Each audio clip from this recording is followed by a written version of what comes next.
As a child, my favorite part of Halloween was the pumpkin carving. At first, my brother and I would just watch our dad do it, since we were too young to play with knives. But as we got older, we were allowed to make our own.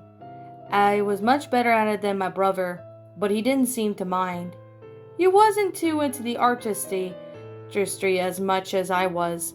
I loved it so much that our dad would take me back to the pumpkin patch every few days or so I could continue creating my masterpieces.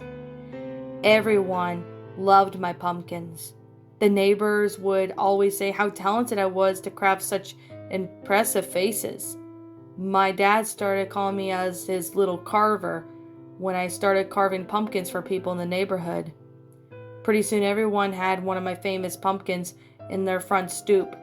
I remember my dad bragging one of the neighbors that I could probably carve a pumpkin in my sleep.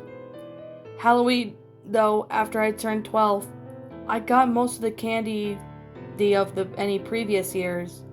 My people gave me extra as a way of saying thank you for the pumpkins. There was so much that I gave some to my brother, which I normally wouldn't do. He gave me a big hug and said he loved me, so I smacked him and called him an idiot. We ate so much candy that we went to bed with stomach aches. That night, I had a dream that I went to the pumpkin fields alone. It was dark, and all I could see in every direction were pumpkins of all shapes and sizes. I strolled in the rows, searching for the perfect one. A voice from behind me said, "Pick me."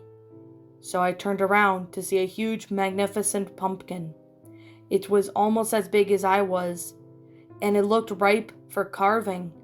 A knife appeared in my hand and I went to work, stabbing and slicing the inspiration that took over.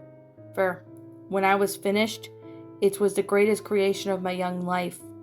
Brimming with pride, I took a step back and admired my achievement with a satisfied smile. The next morning, they rushed my brother to the hospital, but it was too late.